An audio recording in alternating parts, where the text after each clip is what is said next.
People found out that Ellen was mean, and all these people came out and said, Ellen, actually, she lost everything. She fell apart, disappeared, because people found out that this character that she was portraying in a half an hour on a television show is not really who she was. But I hadn't already known that because I had a buddy who worked for her. My buddy Greg, who was one of her writers, was like, she's a monster. And no one can understand, if you put it on your own level, like if you're at work and all of a sudden everybody in your office is talking about you, what you times that times a million of what's going on with you. It's got to be just so much pressure to do everything right.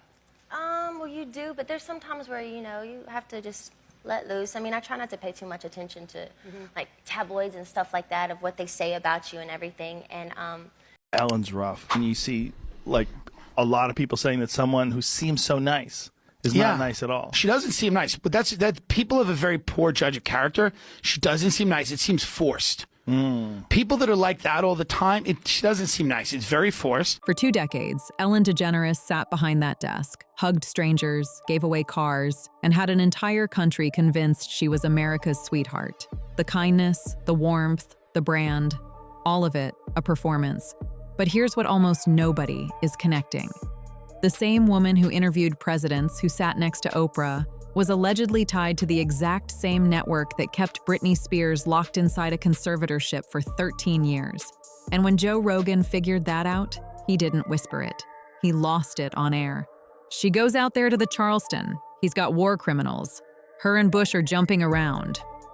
That's a direct quote. And he meant every word. For 19 years, Ellen was untouchable. She built a $60 million empire on a single word, kindness. Then 2020 hit, and former crew members started talking. Cold, mean, demanding. People who worked for her for years said the version of Ellen on camera wasn't real. The daytime world was stunned. Joe Rogan wasn't stunned at all, because he'd already been watching something much bigger. Ellen's connections didn't stop at Hollywood insiders. They stretched into a network allegedly tied to surveillance operators, Jeffrey Epstein, and the same machinery that dismantled Britney Spears. To really understand Ellen's story, you have to understand the ecosystem around her first. Britney Spears was the canary in the coal mine. In 2008, at the peak of her fame, she was placed under a conservatorship. For 13 years, every detail of her life was controlled. Who she saw, what she spent, who ran her career. But here's where it gets genuinely disturbing. The firm that held Britney's conservatorship also managed Diddy. That firm was TriStar, and the person running TriStar was a woman named Robin Greenhill, whose name later appeared in lawsuits against Diddy, with allegations of facilitating cash payments. Britney herself called her conservator's weird lackey in her memoir. At all is, the odds are always against you in this business. But for you to make it to where you are now, what's the hardest thing? What's the biggest surprise to you that you thought, I wanted fame, but I had no idea it was going to be like this? Honestly, the whole thing, nobody can tell you what, it's like once, you can't be prepared in any way. It's just, there's some wonderful things and there's, some kind of downfalls with everything, but... 2 massive scandals, 2 different industries, 1 shared thread. And Joe Rogan was just getting started, because while investigators were still untangling Britney's case, a far larger network was coming to light. Jeffrey Epstein didn't operate alone, and the people protecting him had names. His email records tell a story that's hard to stomach. In one exchange, Epstein messages someone about a woman, noting she looks pregnant. The person replies, "You mean radiating a soft glow with the look of bliss and excitement?" Epstein responds, "Yeah, that's the pizza." Pizza was code. When Epstein and his circle wanted to talk about young girls, they used food. Beef jerky kept cold, transported carefully, treated like it could spoil. That's not a grocery list. That's the language of trafficking. Viral moment was when she had a secret pizza party at the Oscars. Now, what does this mean? We all know Jennifer Garner was just caught reading a book to a bunch of kids in a class that said The Secret Pizza Party. Now, we all know the Hollywood elite have some weird relationship with pizza. Now, here's where it gets closer to home. Joe Rogan connected Ellen DeGeneres' well-documented obsession with pizza on her daytime show, a show aimed at children. to this exact network. Pizza parties. That's what they all do. They all get together and they throw pizza parties in quotation marks, because who really knows what happens at these pizza parties? But we all know Ellen went Ellening, lost her show, got out of the country. Nobody knows what happened to Anne Hayes. She popped out of that bag and like, what happened? Get back down. We don't know what's going on with it all. She was pretty close to the diddler, but now she's pretty quiet about the diddler. That's so weird. I thought they were best friends. More than that, Ellen's set, the couches, the colors, the palm trees, allegedly mirrored the layout of a structure on Epstein's island. Coincidence? Maybe. But layer in her guest list and it gets harder to dismiss. Bill Clinton, George Bush, Prince Andrew, all names tied directly to Epstein. And then there's Naomi Campbell, one of the most frequent passengers on Epstein's plane, who was both a close friend of Ellen's and deeply connected to Diddy. Diddy was a regular guest on Ellen's show. In one on-air conversation, they discussed parties. Diddy suggested he could see Ellen starting a party at midnight. That's not small talk. That's coded, and Ellen played right along. But the real gut punch is Britney Spears. While Britney was locked inside her conservatorship, unable to speak freely or control her own finances, investigators found email exchanges between Jeffrey Epstein and UCLA doctors that mentioned her by name. My new pal at Universal Music has offered to send Britney Spears the neonatal ICU project. Universal Music controlled her career. A neonatal ICU project has nothing to do with music. That reads like infrastructure, like experimentation. And who was managing Britney's conservatorship through all of this? TriStar Sports and Entertainment, Lou Taylor, Robin Greenhill? The web keeps pulling tighter.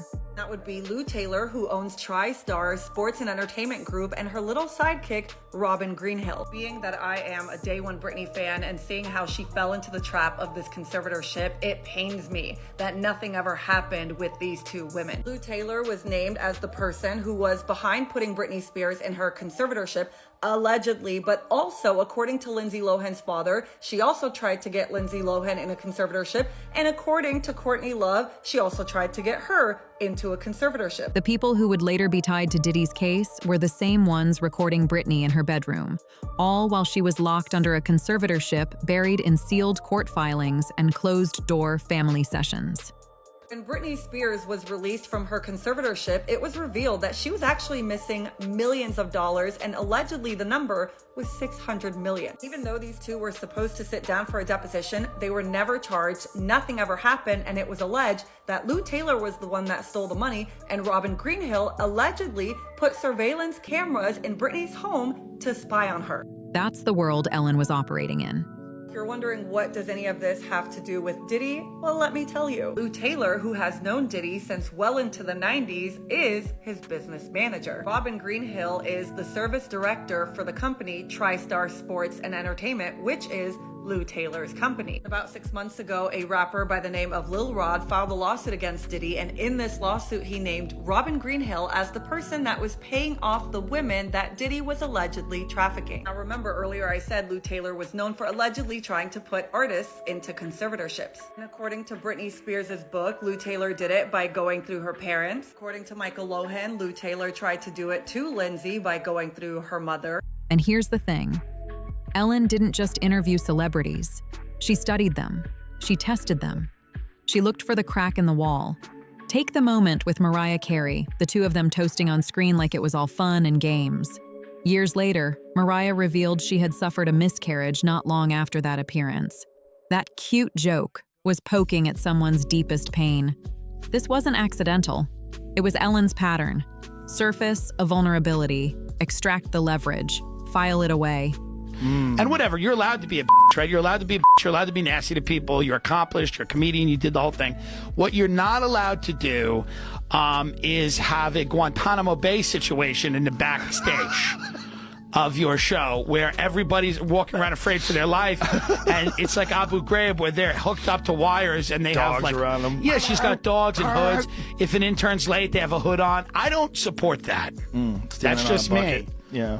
She wasn't just a bubbly daytime host. She was a collector, a handler, someone quietly building a file on the most powerful people in entertainment, while the audience at home clapped along. When Joe Rogan started piecing it together, connecting Ellen to the Britney network, to Epstein and Maxwell, to alleged intelligence ties, to the same people who flew on the Lolita Express. He didn't hold back. And when you actually hear him break it down, it doesn't land like a conspiracy theory. It lands like a pattern. He even went after her wardrobe. Buttons on the wrist, a stiff military-style jacket, and he made the joke that a look like that only comes from one place: Langley. The crowd laughed. But the point underneath the bit wasn't really a joke. Then came the detail that stuck with people most. When talk of the Epstein files surfaced after the 2024 election, Ellen didn't stay to see how it played out. She left, packed up and moved to England, right into the social orbit of Prince Andrew, another name tangled up in the Epstein story, someone who maintained ties to Epstein long after the allegations were public. People are talking about Ellen's two most viral moments from the Oscars that she hosted. Now, as we know, Ellen is Ellened since, and she's gone. She extradited herself to the UK to not be heard from again. No Diddy. Coincidence here. But everybody's talking about her viral moments where she did that selfie, right? Now, if you go back and look at that selfie, it did not age so well because half those people are like gone, not famous anymore either. And that's who Ellen chose to get close to on the other side of the Atlantic. The U.S. Department of Justice later released an image appearing to show Prince Andrew, former UK trade envoy Peter Mandelson, and Jeffrey Epstein together. The first known photo placing all three in the same frame. No date, no location confirmed. But there they were. And somewhere in that circle, Ellen. ITV News out of the UK believes the photo was taken at Martha's Vineyard, a private island off Massachusetts. It shows Prince Andrew and Peter Mandel alongside Epstein, all wearing white robes at what looks like some kind of closed-door ceremony. When you trace Ellen's connection to that world, things start to shift. She wasn't just a talk show host. She may have been gathering intel, keeping tabs on celebrities, connected to the same surveillance network surrounding Britney Spears. Suddenly, Joe Rogan's breakdown doesn't sound like paranoia. It sounds like someone who finally spotted the pattern. And then there's Epstein's Black Book, the detail that pushed Joe completely over the edge. Everyone knew the list existed. Nobody knew what was in it. Then Epstein's former butler, Alfredo Rodriguez, secretly copied it. The names inside were shocking, hundreds of them, some circled, some marked as higher priority. Why? What did those circles mean? The one person who could have answered that was Epstein himself, but he died in jail in 2019. Rodriguez was arrested for obstruction and sentenced to 18 months. The FBI took the Black Book and locked it away. That's the through line here. Epstein had protection, Maxwell had protection, Ellen had protection, because none of them were operating alone. They were part of a system, a network built to control celebrities, extract information, and manage what the public ever got to see. Then came Diddy's charges, and here's where it gets strange. He wasn't charged with blackmail. All those reports about high-profile recordings, all that talk of leverage tapes, and then nothing. Silence. Not once mentioned at trial. The recordings disappeared. The leverage angle vanished entirely. Some believe Diddy will walk with time served. Why? Because if Diddy goes down, everyone connected to him goes down too. The managers, the handlers, the entire network. So the protection holds. That's the moment Joe Rogan saw the full picture. It wasn't just Ellen. It wasn't just Epstein. It was a machine built to control, exploit, and shield itself at every level. When people ask why he keeps coming back to this, why he's so fixated on Ellen, the answer is simple. He connected the dots. Britney Spears was trapped in a conservatorship managed by TriStar Sports and Entertainment, run by Robin Greenhill, who also managed Diddy. Those same names were allegedly showing up in coded emails between Epstein and his associates, references to projects and moving beef jerky. Ellen was the perfect cover. Charming, relatable, funny enough to make anyone drop their guard, and sharp enough to know exactly what to do with what they shared. When the Epstein files started surfacing, she didn't stick around. She left the country and landed inside Prince Andrew's circle in the UK. The same network that shielded Diddy, controlled the narrative, and made recordings vanish. Britney Spears wasn't just a victim. She was the blueprint. If you can silence a global superstar for 13 years, strip her of her voice, her money, her freedom, you've proven the system works. That's what broke Joe Rogan. That's what sent him spiraling.